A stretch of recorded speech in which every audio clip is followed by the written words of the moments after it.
Ako si Dean. Di ako tamad, pero di ko lang alam kung anong gagawin ko. Kaya tara, magnegosyo tayo.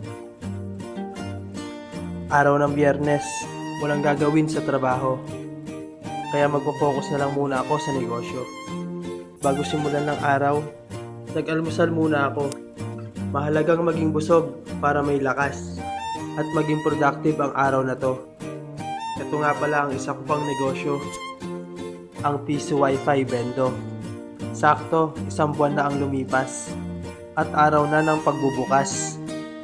Sinimulan ko ang ganitong negosyo para magkaroon ako ng asset na magbibigay ng passive income kada buwan. Bukod sa income, ang makatulong sa mga customer ay isa sa mga pundasyon sa negosyo sa pamamagitan ng pagbenta ng serbisyo o ng produkto. Malaki nga ang naitulong nitong negosyo kong Piso Wi-Fi para sa mga residenteng nakatira dito. Bawat barya ay may kaakibat na oras o minuto na makakapagpalibang at makakapagpalipas ng oras mo. Mapabata man o matanda, basta may cellphone ka at kaunting barya, maaari ka nang makakonekta. Sinisigurado ko rin na mabilis lagi ang internet. Dahil kapag mabagal, siguradong may customer na magagalit. Pagdating sa negosyo, hindi ka dapat nagbibilang ng sipag at pagsisikap sa simula. Dapat, masipagan mo lang hanggat kaya.